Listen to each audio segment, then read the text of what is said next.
So there are a lot of things that I see are sort of common mistakes or challenges that newer writers have to figure out and have to learn how to overcome.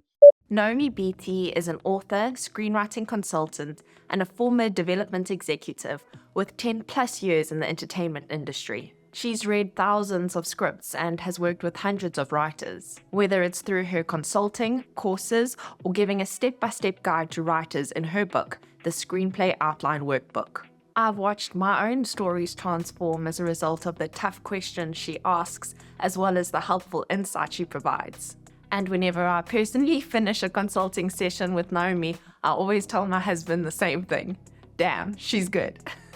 So today I'm excited to bring her valuable contribution to the world of writing captivating stories to you. She is my first guest in this new segment called 9 Questions. And my intention behind the 9 questions that I ask Naomi is to hopefully provide you at home with some helpful insight that will get you unstuck if you're feeling like you're in a bit of a slump with one of the projects that you're working on. But before we get into the practical insight and helpful advice, I start this interview with a question to help us get our bearings on how Naomi BT managed to get to where she is today. Thank you so much for creating some time to do this. Naomi, if you have to think back on your career and on your life, what have been some turning points that have got you to where you are today as an author, a screenwriter, and a consultant? Yeah, that's a good question. I think that when I try to pinpoint like what were the big forks in the road where I could have gone one direction and I chose the direction that I did. I think the big ones are moving to Los Angeles, right? I don't think you have to move to LA to be a screenwriter, but for me, I wasn't necessarily trying to be a screenwriter. I just wanted to work in entertainment. I don't think I would have been able to have the same career had I never moved to LA, right? Like it's just living in Los Angeles, just such a company town that you're around the entertainment industry and you learn so much about it. And for me, I didn't know anything about it before I moved there. So it was almost like school, it was almost like an education. Just what happens in the entertainment industry? How does it work? Who does what? What are the different jobs? How does everything kind of happen? So that was a big change for me. And I don't think I would have, I wouldn't be where I am if I had never moved to Los Angeles.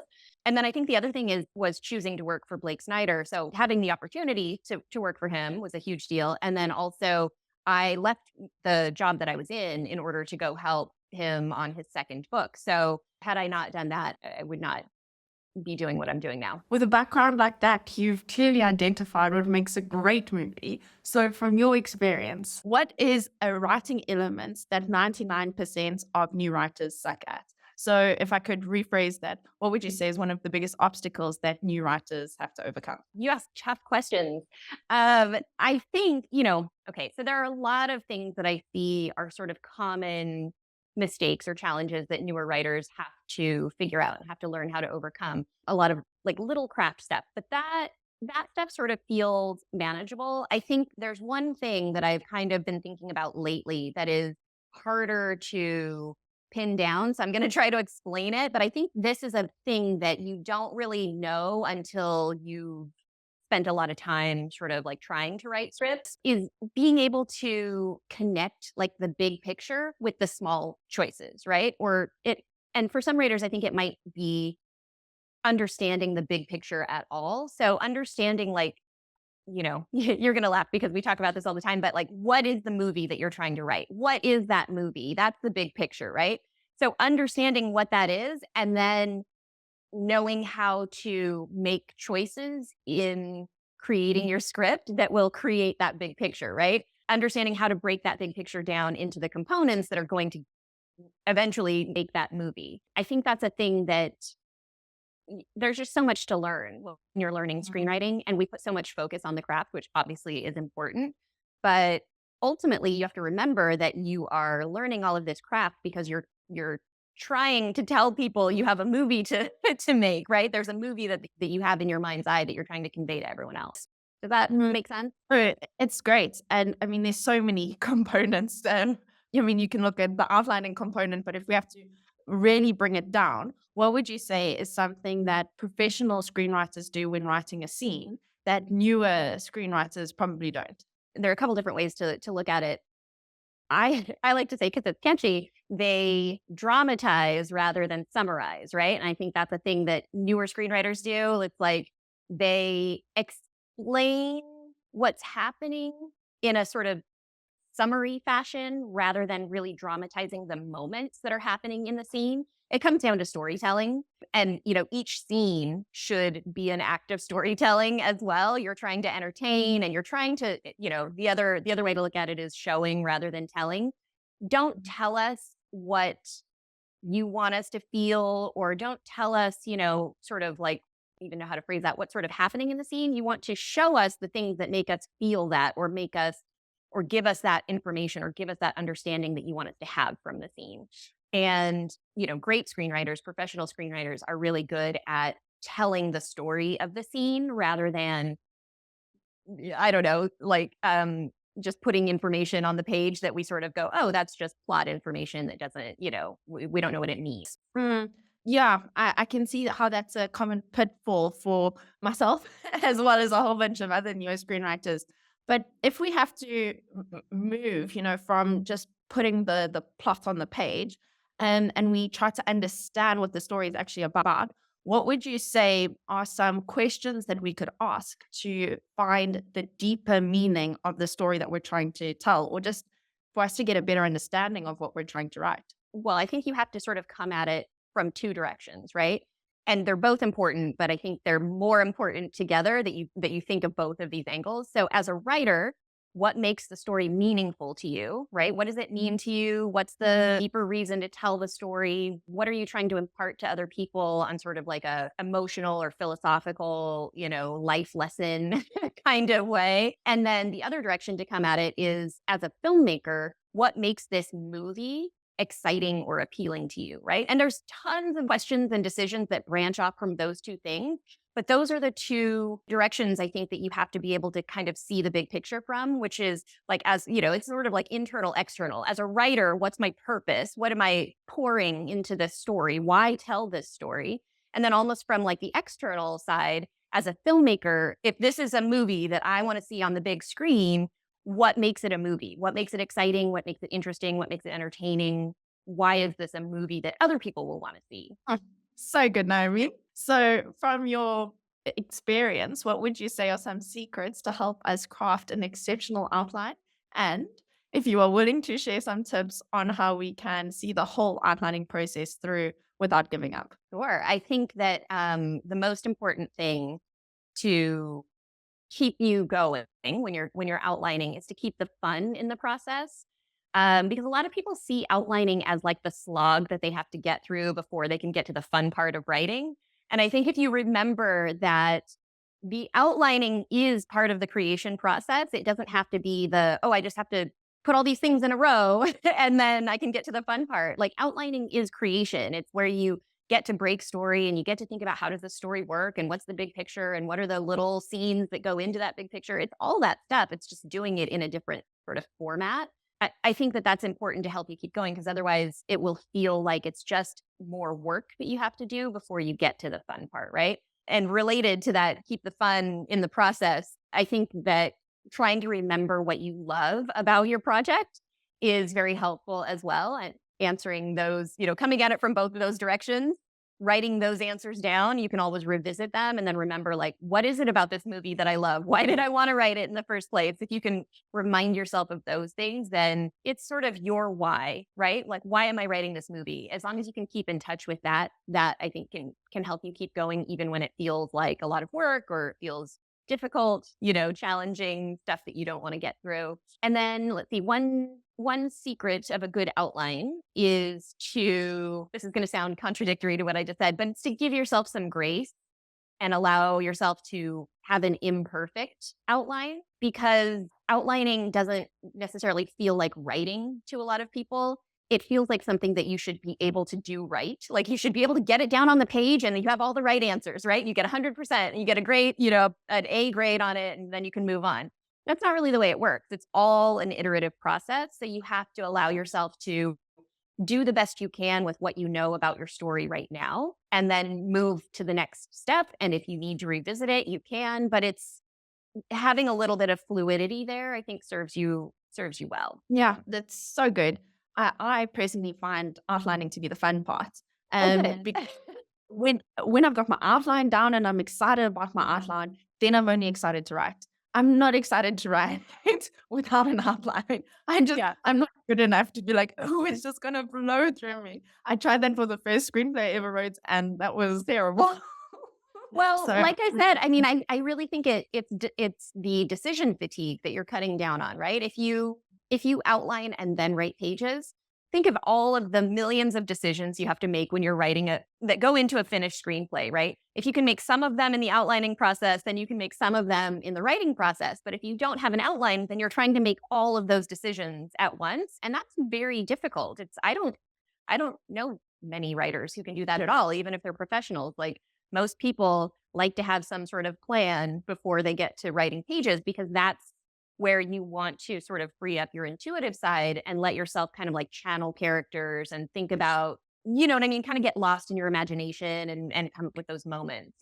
well, thanks for creating a resource to make that easier for us. Of We course. appreciate it.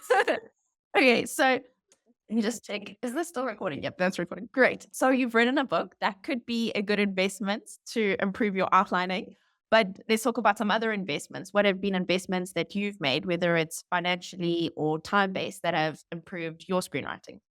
Broad strokes wise, those are sort of the two best investments that I've made. The number one is my time. I think that it's very hard to really, really learn kind of the craft of screenwriting if you're not willing to spend a lot of time studying it because like you said, there's just so much to know. So time investment is the thing that you just can't shortchange. And then I think also my streaming subscriptions would be my best investment because I think you learn so much from studying movies, right? Like when I was really trying to figure out screenwriting, there was a period of time that I was like, I am just going to learn this if it's the last thing I do. And I studied movies. I watched them multiple times. I wrote down every single thing that happened in the movie, and then I would study that list and figure out like, oh, how does the structure work?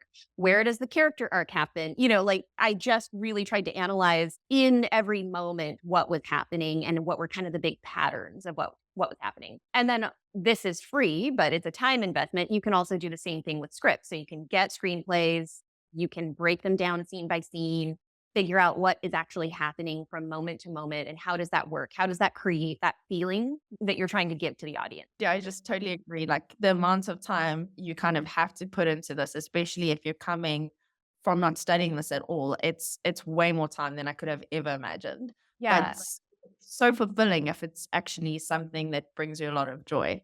Yeah, Mm. and I love the learning process of it. I love studying screenwriting. I still break down stories to figure out how they work. How do they do that? Because every story is unique and has its own challenges. So I feel like the more you sort of have in your mental library of how stories work, the better, the more you have to draw from when you're trying to solve other problems. Not to say that those are all the investments that I made. I certainly took classes. I read a ton of books.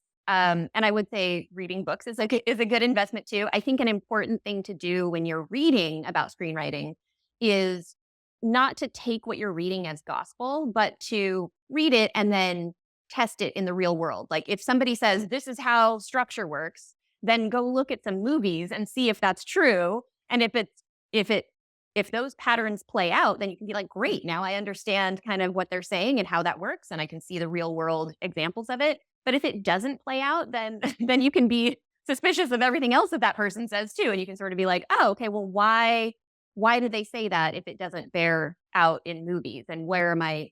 You know, what are they trying to say that maybe is not translating or something? So good. Building on from that question, what would you say has been the single best piece of advice that you've either been told or that you've heard that has impacted you as a screenwriter or how you shape stories? That's the toughest question yet. I don't know actually about the advice, like specific screenwriting advice.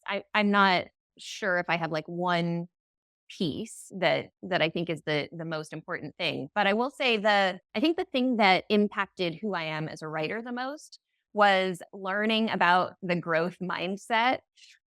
Because I grew up as a lot of people do with sort of perfectionist syndrome, I never thought that I was a perfectionist because I was so imperfect with everything that I did. I didn't understand kind of like the perfectionist in you is the thing that's never satisfied by whatever thing you're turning out, whatever you're doing. And so when I understood, learning is a process and you have to get comfortable with being bad at something before you can get good at it, that was the biggest key. I read a book called might just be called The Growth Mindset. I know it's by Carol Dweck. I read that book maybe 12 years, 13 years ago or something like that. And I think that that was like just understanding. I don't know why that, actually, I do know why, but, and this will probably sound very silly to a lot of other people. It was such a light bulb moment for me to be like, oh, you can't just be good at something without getting good at it. You have to actually be bad at it first before you can get good at it. That made a huge difference. Wow, that's so interesting. I would have never pinned you as a perfectionist because I Yeah, feel well, so comfortable being bad in front of you. Like if I think of some of the stuff I'm saying to you, like going into it, I'm like, yeah, this is so good. And then after spending time with you, I'm like, man, that was trash. But like obviously I can see that because I've grown so much and learned so much. And I'm kind of just confident in being bad, I think, because I feel like I've found a safe space to be bad in. But talking about being bad, the second to last question, you clearly read a lot of my bad screenplays, and I'm sure a lot of other people's as well, but you've also seen them grow into something that's pretty good. So what would you say generally is the time that it takes to go from a first draft to writing a draft that is somewhat polished, asking for a friend?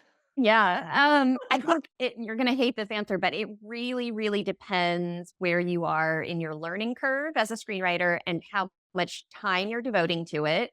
And then it also depends on the story as well, because some stories just take longer to get a handle on. Some stories that come to you, they're very straightforward and easy to see, kind of like, oh, I understand the shape of that. And, maybe a very simple hero's journey, or it's something that it's easy to kind of like wrap your brain around. Then there are other stories, like I said, each story has its own challenges. There are some that are like, okay, how do I even approach that? Like, what's the right format and structure and kind of, I don't even know what I'm trying to say. So it really depends.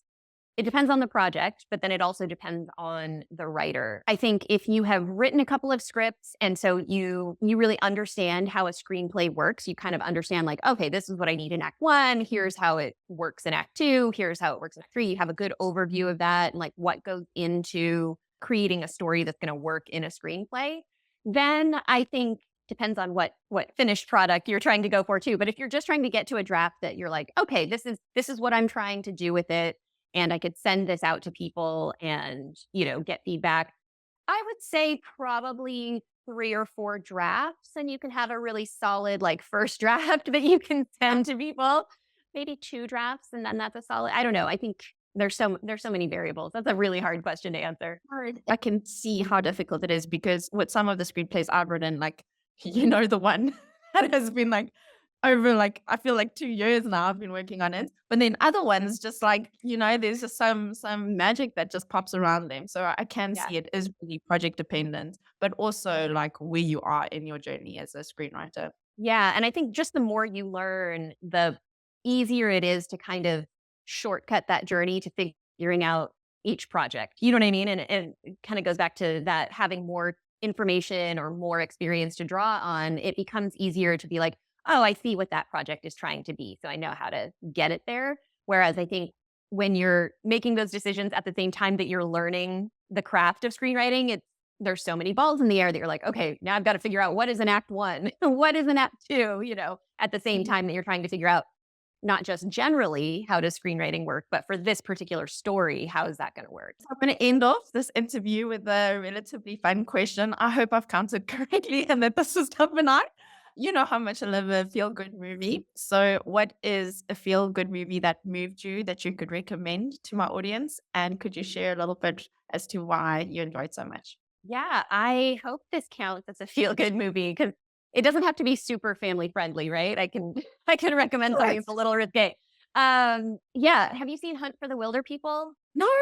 Oh, yay. I get to watch something new. Yeah, it's not a new movie. I mean, I mean, like years, and I haven't seen it. Yeah. No, and the only reason I say that is because I watched it when it first came out a long time ago. I mean, this was maybe, I don't know, 10 years ago or something. And then I rewatched it recently, and I was like, that is just as good as the first time I saw it. So it's Taika Waititi. It's his like second feature. Oh my gosh.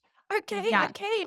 It's so funny. I mean, I think it's really funny. So I think it'll make you laugh for a good 90 minutes, and then it'll make you cry for the last 10 minutes. So good. I remember being a bit skeptical about Jojo Rabbit, but I watched that, and like that movie, I mean, that literally is like in the top 3 best films I've ever seen. Made me feel so good, made me cry my eyes out. It was so fantastic. And I didn't know there was more. So thank you. I'm so excited. Yeah, I'm excited for you to watch it. I hope that you like it. Recommending movies sometimes is challenging because you're like, well, depends on what you like, but it'll get your heart.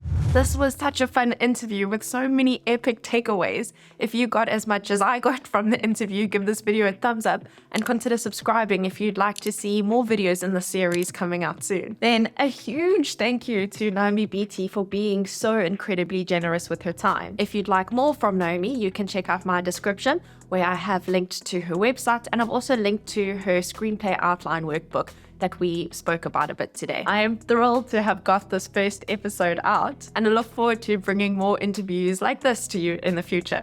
So see you in the next videos. Take care, guys. Bye.